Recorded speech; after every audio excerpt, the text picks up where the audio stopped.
I explained that very clearly. I think I explained it actually to both sides during the couple of final settlement conferences that we had. So I don't know why it's being raised. They have elected throughout these number of years to have the case remain here.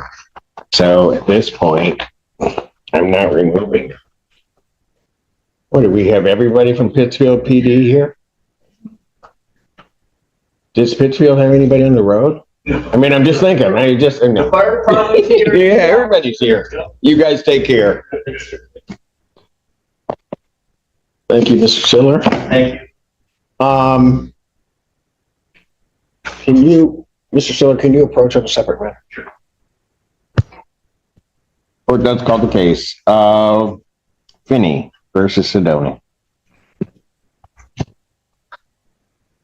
The first thing, you guys are going to have to switch sides. State your appearances, please. Good morning, Your Honor. This is Megan Dalvala on behalf of the plaintiff, P84205. Mayor, can you state your name? My name is Maria Finney. It's Sedona. Peter Sedona. All right. It's a date set some time ago for a non-jury trial. Are the parties ready to proceed? Your Honor, may I approach the bench and go off the record briefly before I begin? I have a procedural issue. A procedural issue? Yes, I can stay on the record. That's fine. Oh. What? No, well, then I've got to have them up here. Sure. I guess, what is it? Okay, so there is a counterclaim, which is what this is set for full trial. There was already an order of eviction entered. I'm intending to move for summary disposition under C8 and C10. I need the opportunity to brief that issue. Well, why am I here on the date of trial with that? Right. So the last motion that was filed, it was back in July. I appreciate that this is a long time coming. So please, Your Honor, I'm not appreciating that at the court's time.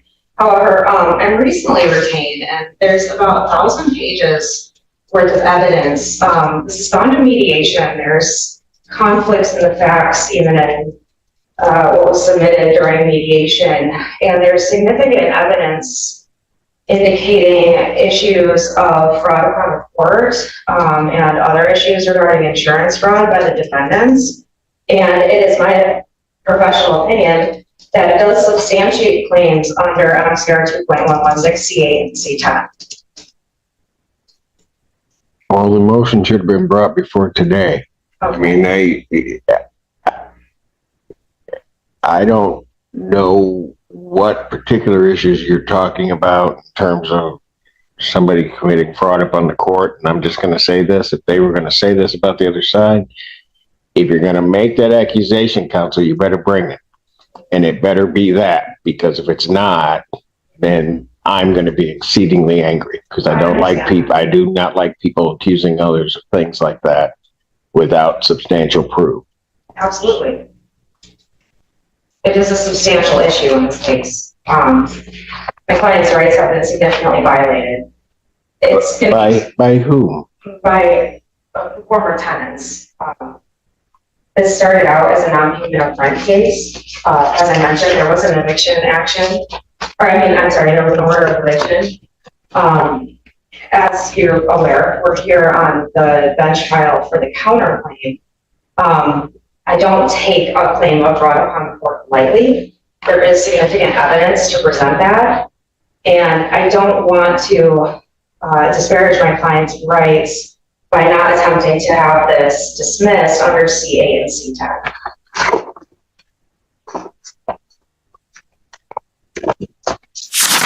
Wow. Buckle up, guys. Today we're going to witness a courtroom showdown that starts with confusion and instantly turns tense. What was supposed to be a straightforward non-jury trial suddenly spirals when a newly retained attorney tries to delay proceedings with explosive accusations of fraud and insurance misconduct. But the judge isn't buying vague claims. Instead, The courtroom heats up as the attorney is warned that serious allegations require serious proof, setting the tone for a battle over credibility, preparation, and pressure. Well, I get it, but there was an attorney in this before. He's exceedingly difficult to get a hold of. That was part of why I asked to approach the bench, but, He's I understand been there's held up. He was in court here Monday, so I don't know Okay. why he's not that difficult to get a hold of. okay.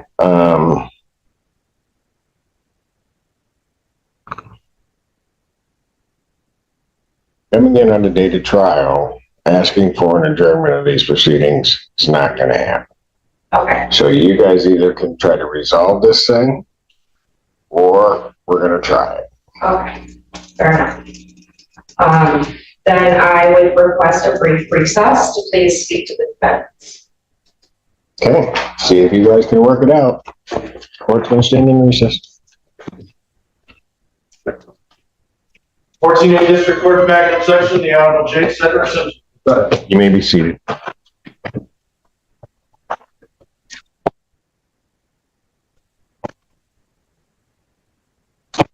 Back on the record, court does call the case Finney versus Sedona. All the parties are present, and how did the conversation go? It wasn't entirely productive, Your Honor. So we have, back from 2021, a consent order for conditional dismissal. There was an eviction order entered after that time against the defendants.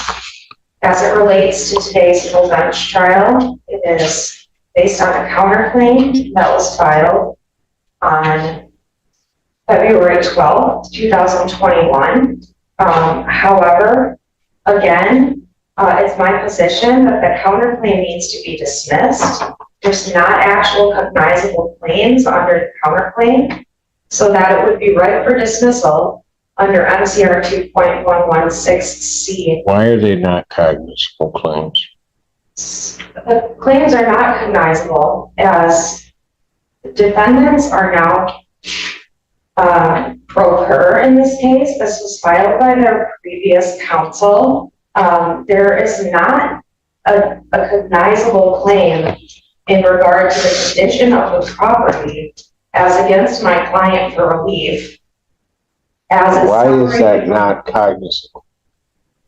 Can you repeat the question? Why is that not cognizable claim?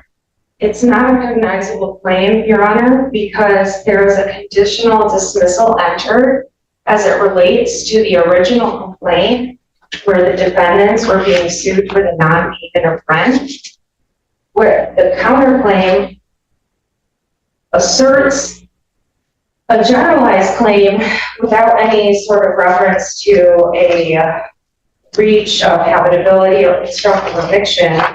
The way that it's written in this counterclaim, it's more pertinent to the affirmative defense that's given the case history here and the fact that there was an eviction order entered. At this time, this can't be a cognizable claim for the court. That doesn't even make any sense. If somebody says I paid $1,000 or rent was $1,000 a month, I didn't pay the $1,000, and actually I was living in conditions that I think the landlord may owe me money because I paid them or something happened to the unit. The very fact that there was an agreement to vacate the premises doesn't negate their claim for money. As it wouldn't the landlord, if the landlord had a claim for money. Absolutely, Your Honor. My point is more towards, to back up slightly, this has been in court for a long time. There's a lot on the record, especially for something that started out as a non-payment of rent case. The defendants are the relatives of the plaintiff. I'm aware. I'm aware of a whole lot. As the hearing continues, the judge grows increasingly frustrated with the last-minute attempt to stop the trial. from the bench. It becomes clear that the court has little patience for delays after years of proceedings and repeated settlement efforts. The attorney argues that the counterclaims no longer legally fit the case, insisting the dispute has moved beyond landlord-tenant issues into ownership conflicts and financial damages. But the judge keeps pressing for concrete legal authority, exposing cracks in the defense strategy. There are facts in the counterclaim that are very generalized. There's not a factual section or actual claims after that. It's very generalized, but it does assert that there's a dispute as to mortgage payments. There's a dispute as to ownership interest. So this is out of the realm of a landlord-tenant non-payment of rent case. And it's not a cognizable claim under the statutory law for those damages. Secondly, You keep saying that. Give me some case law that says that. Okay.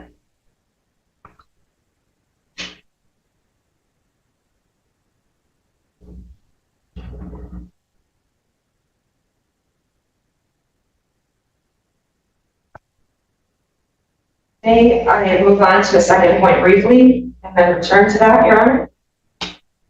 Go ahead. Okay.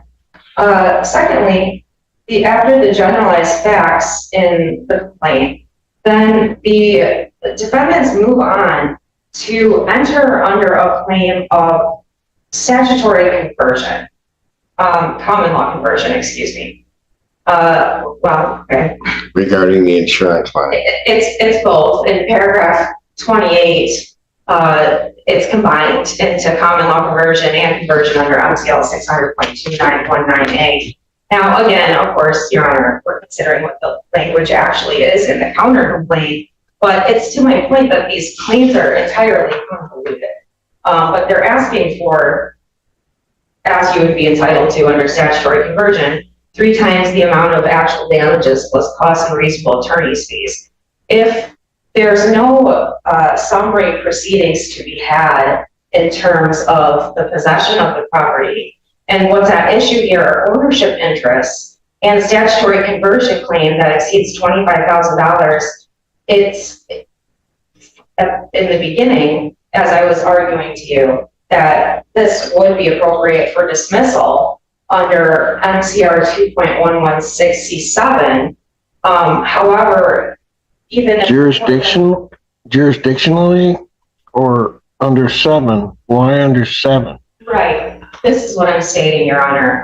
In the beginning, maybe it wasn't helpful to move on to a different issue, but in the beginning, it's that there aren't cognizable claims that apply any longer, given the procedural history. Not only that, but also just the way that it's been written out here in terms of the habitability.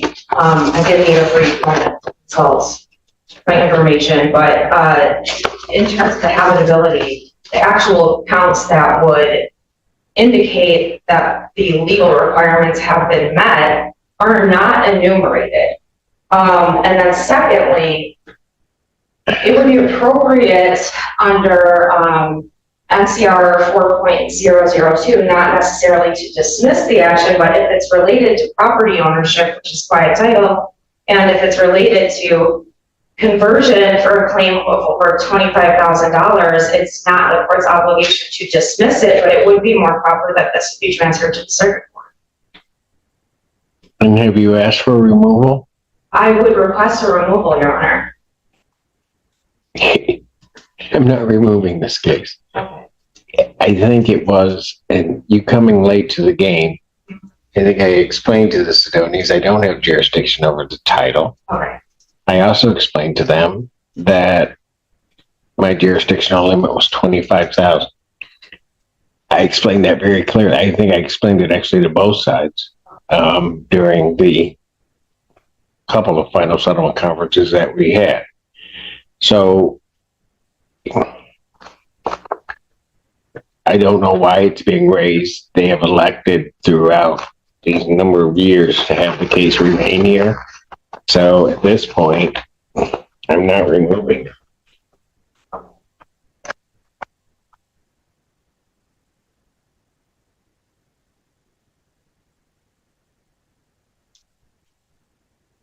anything else? I mean, I have to object to proceeding on a full hearing at this time. For On what grounds? the numerous reasons I've stated. You've stated a lot of gobbledygook is the only way I can explain it. You haven't given me a reason. You haven't given me a reason why it shouldn't proceed today. This matter has been set for trial today. I have given a lot of leeway to both parties, I think, in terms of trying to make sure to try to resolve this case, to try to find a way to do it, sent them to mediation. The courtroom tension intensifies when the attorney pushes even harder, arguing that the claims exceed the court's jurisdiction and should be transferred elsewhere. However, the judge shuts the argument down almost immediately, reminding everyone that both sides knowingly kept the case in this court for years. What follows is one of the sharpest exchanges of the hearing, as the judge openly criticizes the arguments as gobbledygooky and accuses the attorney of offering delays instead of valid legal reasons. At this point, the trial appears to be on the verge of completely Mediation. They went through basically a mediation with me regarding this case on a couple of occasions. And it's come down to the date of trial. And now you come in wanting further delay. And I'm not delaying this anymore. It's not that at all, Your Honor. I just want to do right by my client. I was hoping I could approach the bench. I understand there's not another attorney and a party will also have to be able to. But I'd like to go off the record for a moment if it's acceptable to you.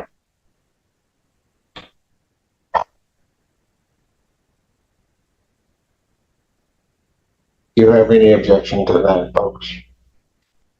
No. All right. I don't know how we're going to have this conversation, but let's do it this way. We can go off the record.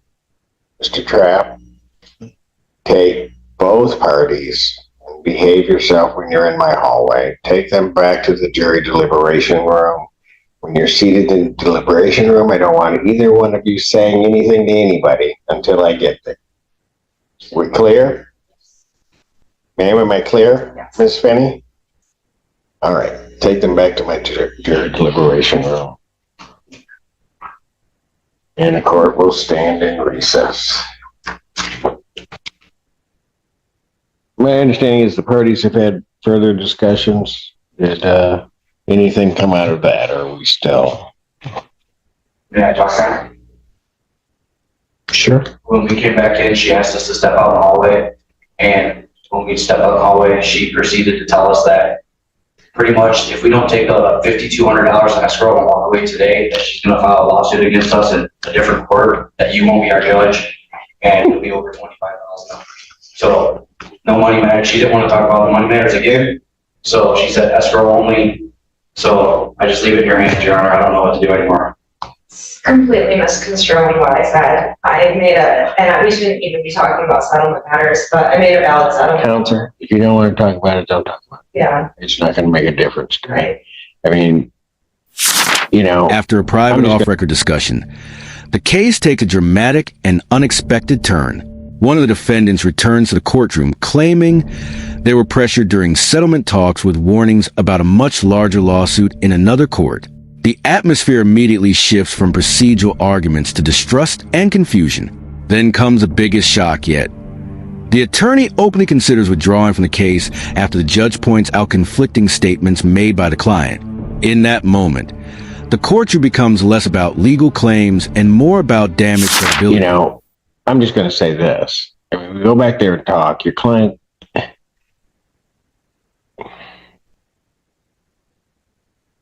I'm going to let you put the testimony on, but there are certain representations that she's made to this court that you may or may not be aware of, because you got caught with one. I'm not saying caught in the sense of whatever, of a statement that she made, which is absolutely contrary to what she said before. Right. All right, are we ready to try this? To be let off the case at this time? You're looking to withdraw? Yes.